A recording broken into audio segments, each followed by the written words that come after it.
दोस्तों, credit card यानी plastic money को लेकर सभी लोगों के अपने अपने अलग अलग विचार होते हैं। कुछ लोग इसे अच्छा समझते हैं, कुछ लोग इसे बुरा समझते हैं। कुछ कहते हैं कि क्रेडिट कार्ड यूज करना चाहिए, कुछ कहते हैं कि यूज नहीं करना चाहिए। उन्हें लगता है कि क्रेडिट कार्ड लेने से या क्रेडिट कार्ड बनवाने से प्रॉब्लम जो है वो स्टार्ट हो जाती है। तो दोस्तों, आज हम बात करने वाले हैं इसी टॉपिक पर कि क्रेडिट कार्ड एक्चुअल में अच्छा है या बुरा, आपको यूज करना चाहिए नहीं यूज करना चाहिए, और अगर आप इसे यूज करना चाहते हैं तो आप क्रेडिट कार्ड को किस तरह यूज करें कि बाद में आप ऐसी कोई स्टेटमेंट ना दें कि क्रेडिट कार्ड बुरा है। तो चलिए दोस्तों, शुरू करते हैं हमारा आज का टॉपिक, जिसमें हम बात करेंगे क्रेडिट कार्ड के एडवांटेज या डिसएडवांटेज के बारे में।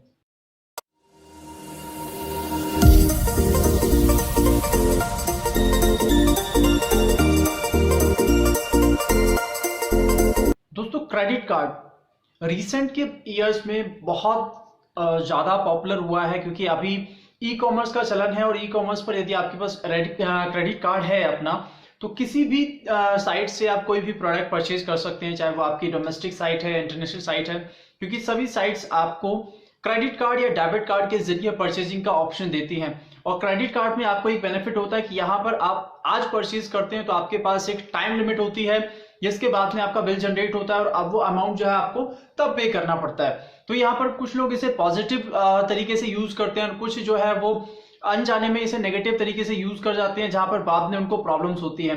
तो यहीं पर एक्चुअली प्रॉब्लम शुरू होती है कि क्रेडिट कार्ड जो है वो अच्छा है या बुरा। तो दोस्तों, जैसा मैंने आपको बताया कि प्लास्टिक मनी के कुछ एडवांटेज भी होते हैं। एडवांटेज यानी कि आपके पास कैश नहीं है, आप तुरंत अपना क्रेडिट कार्ड यूज कर सकते हैं। आप कोई प्रोडक्ट परचेज करना चाहते हैं, कोई शॉपिंग परचेजिंग कर रहे हैं, आपके पास अचानक से कैश की कमी हो गई है, आप क्रेडिट कार्ड यूज कर सकते हैं, क्रेडिट कार्ड के जरिए पेमेंट कर सकते हैं।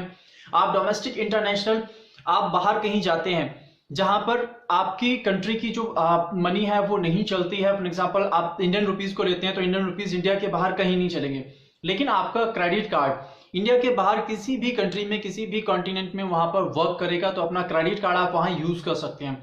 वहां पर आपको एक फॉरेन ट्रांजैक्शन चार्ज जो है वो पे करना होता है, जो अलग अलग कंट्रीज में अलग अलग होता है। तो इसके बारे में हम अपने अगले वीडियोस में बात करेंगे, लेकिन यहाँ पर आप अपना क्रेडिट कार्ड किसी भी कंट्री में यूज कर सकते हैं। इसका सबसे बड़ा एडवांटेज होता है, ऑनलाइन आप यूज कर सकते हैं, ऑफलाइन ईडीसी मशीन जो होती है वहां पर आप यूज कर सकते हैं। आपको कैश पे नहीं करना पड़ता है, क्योंकि हो सकता है इमरजेंसी में आपको जब कैश की रिक्वायरमेंट हो, कैश आपके पास में ना हो, तो अभी शॉपिंग करते वक्त आप अपना क्रेडिट कार्ड यूज कर सकते हैं। सेकंड, यहाँ पर आपको एक बेनिफिट होता है कि इनकेस आपको अर्जेंट में कोई प्रोडक्ट की रिक्वायरमेंट है और उस समय आपके पास पैसे नहीं है, आप क्रेडिट कार्ड के जरिए पे से जो है वो बाय कर लीजिए, और बाद में आपको पे करने के लिए वहां पर एक टाइम लिमिट मिल जाती है। जब आपका बिल जनरेट होता है उसके बाद एक ग्रेस पीरियड आपको मिलता है, उस दौरान आप अपना वो अमाउंट वो कभी भी पे कर सकते हैं। प्लस में एक और एडवांटेज आपको यहाँ पर है कि क्रेडिट कार्ड के जरिए अगर आप कोई भी चीज शॉपिंग परचेसिंग में कुछ भी चीज आप खरीदते हैं और उसका जो अमाउंट है वो 2500 रुपीज से ज्यादा है, तो यहाँ पर बैंक आपको उस अमाउंट को ईएमआई में पे करने का ऑप्शन भी देते हैं। यानी कि मान लीजिए अगर आज आपको टीवी, फ्रिज, वॉशिंग मशीन या कुछ भी अदर ऐसा कोई प्रोडक्ट खरीदना है, आपको लैपटॉप खरीदना है, मोबाइल खरीदना है, या कोई भी इलेक्ट्रॉनिक गैजेट आप परचेज करते हैं जिसका जो अमाउंट है वो बहुत ज्यादा है, तो आप आसानी से उसे क्रेडिट कार्ड के जरिए परचेज करते हैं और उसे बाद में ईएमआई में पे कर सकते हैं। तो दोस्तों, यहाँ पर एडवांटेज बहुत सारे हैं प्लास्टिक मनी की, यदि आप उसे तरीके से यूज करें। अब डिसएडवांटेज की बात करते हैं। तो यहाँ पर डिसएडवांटेज ये होता है दोस्तों कि जब भी आप शॉपिंग परचेजिंग करेंगे तो आपको यहाँ पर रेट ऑफ इंटरेस्ट पे करना होता है। ईएमआई में कन्वर्ट कराते हैं तो यहाँ पर आपको ईएमआई चार्ज लगता है। अब यहीं पर थोड़ा सा गड़बड़ हो जाती है लोगों से कि वो इन चीजों पर ध्यान नहीं देते हैं कि एक्चुअल में ईएमआई का जो चार्ज लग रहा है तो वो क्यों लग रहा है। यानी आपका जो प्रोसेसिंग फीस यहाँ पर लगती है वो तो लगेगी, इसके अलावा ईएमआई का एक चार्ज होता है वो आपको यहाँ पर पे करना पड़ता है, जो मंथली जो भी आपका ईएमआई होती है उसमें वो इंक्लूड होकर आता है। तो यहाँ पर आप बैंक से कंसर्न कर सकते हैं कि क्या वो इंटरेस्ट फ्री ईएमआई प्रोवाइड कर रहा है। बैंक यहाँ पर इंटरेस्ट फ्री ईएमआई प्रोवाइड करते हैं, लेकिन हम उन चीजों को बैंक से कंसर्न नहीं करते हैं, हम नहीं पूछते हैं और डायरेक्टली ईएमआई कन्वर्ट कर लेते हैं। तो यहाँ पर बहुत सारे बैंक हैं दोस्तों जो 6 महीने तक की ईएमआई जीरो इंटरेस्ट पर प्रोवाइड करते हैं, यानी जो आपका एक्चुअल अमाउंट होता है वही अमाउंट ईएमआई में कन्वर्ट होता है। यहाँ पर एक्स्ट्रा कोई अमाउंट आपको पे नहीं करना पड़ता है। तो हमें इस बात की जानकारी नहीं होती और यही हमारे लिए डिसएडवांटेज बन जाता है। सेकंड, हम लोग जो भी शॉपिंग परचेजिंग करते हैं, जो भी हमारा बिल जनरेट होता है, उस बिल को हम टाइम से पे नहीं करते हैं। अगर हम बिल टाइम से पे नहीं करेंगे तो यहाँ पर हमें लेट पेमेंट भी लगती है, प्लस में हमें इंटरेस्ट भी पे करना होता है, यानी आपको पेनल्टी भी पे करनी पड़ रही है और इंटरेस्ट भी पे करना हो रहा है। तो यहाँ पर आपका जो अमाउंट है वो थोड़ा सा बढ़ जाता है। मान लीजिए अभी आपका 10,000 रुपए का बिल आया है और ये दोनों चीजें ऐड हो गई तो आपका वो अमाउंट जो है वो 10,000 से हो सकता है कि 11,000 तक भी पहुंच जाए। तो यही चीज हमारे लिए यहाँ पर बुरी हो जाती है कि हमें पेनल्टी लग रही है, हमें एक्स्ट्रा पे करना पड़ता है। दोस्तों यदि टाइम से अपना बिल पे कर रहे हैं तो यहाँ पर बैंक आपको ऐसी कोई एक्स्ट्रा पेनल्टी नहीं देता है, कोई भी एक्स्ट्रा आपको चार्ज यहाँ पर नहीं करना पड़ता है। तो यही एडवांटेज और डिसएडवांटेज है। यदि आप तरीके से यूज करते हैं तो वो आपके लिए बेनिफिशियल होता है, वो तरीके से यूज नहीं करते हैं तो वहीं पर आपको उसका नुकसान होता है। अब बात करते हैं कि हमें क्रेडिट कार्ड यूज करना चाहिए या फिर नहीं। दोस्तों बहुत सारे लोग कहते हैं कि हमें क्रेडिट कार्ड का उपयोग नहीं करना चाहिए, क्रेडिट कार्ड के बजाय आप कैश यूज कीजिए, कैश आपके लिए बेनिफिशियल होता है। हो सकता है कि आपके लिए कैश यूज करना ज्यादा इजी रहता हो, आपके लिए फायदेमंद रहता हो। तो बहुत सारी ऐसी जगह है जहां पर क्रेडिट कार्ड नहीं चलता है, आप भाजी तरकारी खरीदने जा रहे हैं तो वहां पर वो क्रेडिट कार्ड नहीं रखते हैं, लेकिन कैश ऑब्वियसली वहां पर कैश के लेन देन आप कर सकते हैं। लेकिन दोस्तों यहाँ पर एक चीज और भी आती है कि यदि आप कम सैलरी पाने वाले हैं, आपकी सैलरी जो है वो इतनी ज्यादा नहीं है कि आप अपनी सारी जरूरतों को एक कैश अमाउंट में पूरा कर सके, क्योंकि वहां पर इमरजेंसी के लिए फिर आपके पास कैश नहीं बचता है। इन दैट केस आप वो सारी चीजें क्रेडिट कार्ड के जरिए बाय कर सकते हैं।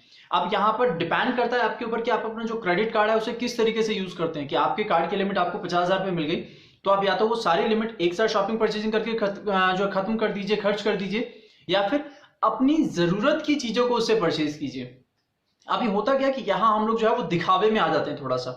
दोस्तों यहाँ में दिखावा करने की कोई जरूरत नहीं कि आपका कोई कोलिग है, कोई दोस्त है जो एक महंगा फोन यूज करता है, आपके पास सस्ता फोन है, तो क्या आप उससे बात नहीं कर सकते हैं?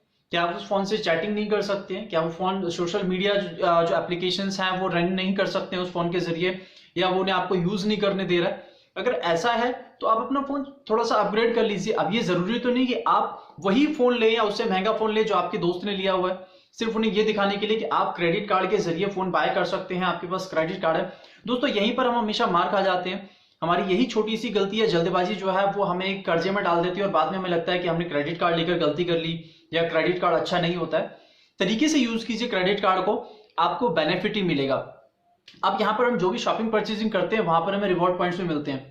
क्रेडिट कार्ड के रिवॉर्ड पॉइंट्स को आप कैश में एडजस्ट करा सकते हैं, अपना जो भी बिल आता है आप उसमें एडजस्ट करा लीजिए, वहां पर आपका एक अमाउंट जो है वो कम हो जाता है। अपनी जरूरत की चीजें परचेज कीजिए ताकि आप उन्हें बाद में ईएमआई में या कैश में जैसे भी पे कर सकते हैं आप उन्हें पे कर दें। अमाउंट वही रखिए जो आप पे कर सकते हैं, क्योंकि वो आप जैसा हमने अभी बात किया कि वो जो भी चीज आप खरीद रहे हैं वो चीज है जिसके लिए आप अपना कैश खर्च करते हैं। अब यहाँ पर आपको कैश बचाना है तो आपने क्रेडिट कार्ड से बाय कर लिया, क्रेडिट कार्ड पर आपको ईएमआई ऑप्शन मिल गया, क्रेडिट कार्ड पर आपको रिवॉर्ड पॉइंट्स मिल गए, तो यहाँ पर आपको ये बेनिफिट हो गया। वहीं जब वो कैश में परचेज करते तो वहां पर आपको एक साथ अमाउंट पे करना पड़ता, प्लस में आपको रिवॉर्ड पॉइंट्स भी नहीं मिलते।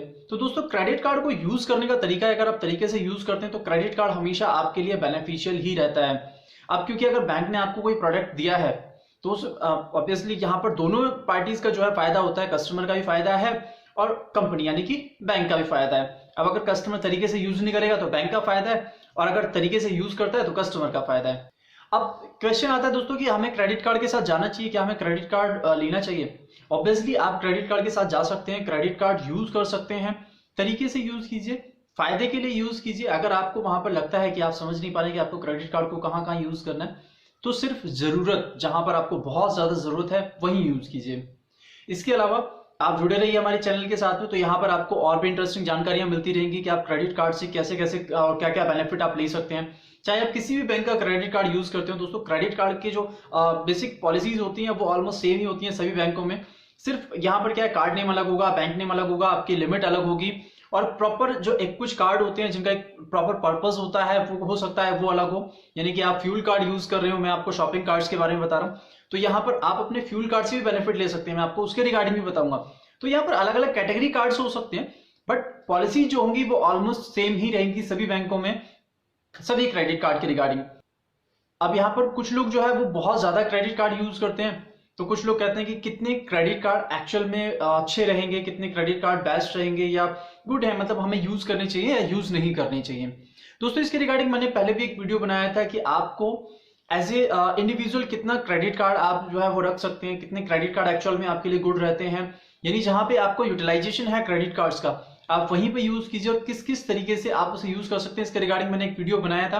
यदि आप वो वीडियो देखना चाहते हैं तो आप आई बटन में मैंने लिंक दे दिया है, आप वहां पर क्लिक करके वो वीडियो भी चेक कर सकते हैं। दोस्तों एज ए इंडिविजुअल यहाँ पर आपके लिए 3 से 4 क्रेडिट कार्ड मैक्सिमम मैं आपको बता रहा हूँ वो बेस्ट रहते हैं। तो अब यहाँ पर आप क्रेडिट कार्ड कौन कौन सा लें, क्योंकि आप एक बार क्रेडिट कार्ड बनवाते हैं तो दूसरा बैंक आपको ऑफर करता है। अब आप सैलरी बेसिस पर अप्लाई कर सकते हैं, कार्ड टू कार्ड बेसिस पर अप्लाई कर सकते हैं।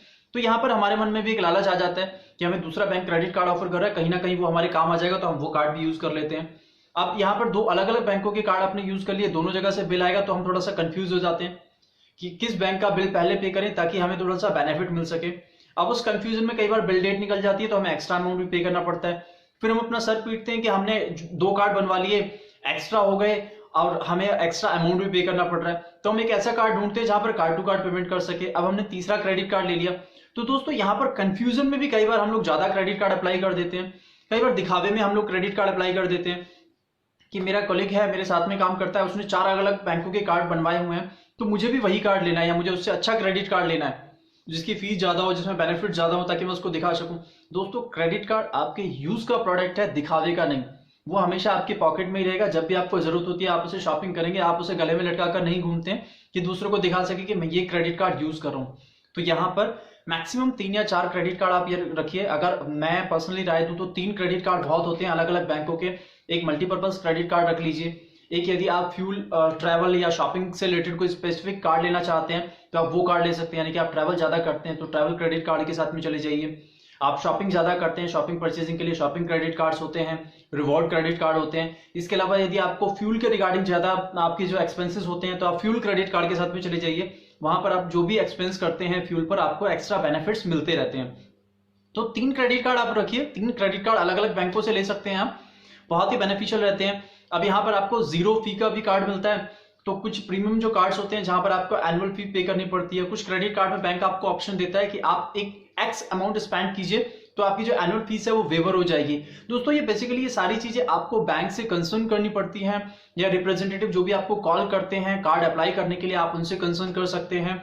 और यदि आपको किसी भी कार्ड के रिगार्डिंग फीचर बेनिफिट से रिलेटेड कोई इश्यू है, कुछ जानना चाहते हैं, तो आप मुझे भी मेल कर सकते हैं, मैसेज कर सकते हैं, मैं आपको उस पर रिप्लाई कर दूंगा कि किस कार्ड में एक्चुअल में आपको क्या क्या बेनिफिट मिल रहे हैं, किसके साथ आपको जाना चाहिए या किसके साथ में नहीं। दोस्तों क्रेडिट कार्ड यानी प्लास्टिक मनी आप यदि तरीके से यूज करेंगे तो आपको हमेशा बेनिफिट देगा, और आपने जहां एक पल के लिए भी उसे इग्नोर किया तो वहीं पर आपको थोड़ा सा प्रॉब्लम्स हो जाएंगी। तो यदि पर्सनली आप मेरी राय माने तो क्रेडिट कार्ड बहुत अच्छा प्रोडक्ट है अगर आप उसे तरीके से यूज करते हैं, और अगर आप तरीके से यूज नहीं करते हैं तो please do not go with credit cards. आप अपना डेबिट कार्ड यूज कीजिए, कैश यूज कीजिए, ताकि आपको फ्यूचर में ऐसी कोई प्रॉब्लम ना हो, क्योंकि यहाँ पर क्रेडिट कार्ड की वजह से आपका क्रेडिट स्कोर यानी क्रेडिट रेटिंग भी आपकी हर्ट होती है। तो दोस्तों फ्यूचर में कोई भी फाइनेंशियल प्रोडक्ट आप अप्लाई करें, चाहे क्रेडिट कार्ड अप्लाई करें, पर्सनल लोन अप्लाई करें, हाउसिंग लोन अप्लाई करें, व्हीकल लोन अप्लाई करें, कंज्यूमर लोन अप्लाई करें, वहां पर क्रेडिट रेटिंग जो है आपकी वो मैंडेट रहेगी, और अच्छी क्रेडिट रेटिंग होने पर ही आपको ये प्रोडक्ट बैंक की तरफ से ऑफर किए जाते हैं या अप्रूव किए जाते हैं। होपफुली दोस्तों हमारा जो वीडियो है वो आपके लिए हेल्पफुल रहा होगा regarding credit card advantage disadvantage, आपको जाना चाहिए नहीं जाना चाहिए। तो दोस्तों अगर आपको वीडियो पसंद आया है तो लाइक कीजिए, शेयर कीजिए, सब्सक्राइब कीजिए फाइनेंस गुरुजी, और हाँ शेयर करना मत भूलिएगा अपने दोस्तों के साथ में, अपने फैमिली मेंबर्स के साथ में, अपने कोलिग्स के साथ में, जिन्हें रिक्वायरमेंट है इस तरीके की वीडियोस की, जो जानना चाहते हैं फाइनेंशियल प्रोडक्ट्स के बारे में। आप उनसे रिलेटेड और भी कोई इन्फॉर्मेशन चाहते हैं तो मुझे मेल कर सकते हैं, मैसेज कर सकते हैं, और आने वाले टाइम में मैं आपको अपना व्हाट्सअप नंबर भी शेयर कर दूंगा नीचे डिस्क्रिप्शन में, जिस पर आप मुझे डायरेक्टली मैसेज कर सकते हैं। तो दोस्तों अगर वीडियो पसंद आया तो लाइक कीजिए, शेयर कीजिए, सब्सक्राइब कीजिए। मिलते हैं हमारे नेक्स्ट वीडियो में, तब तक के लिए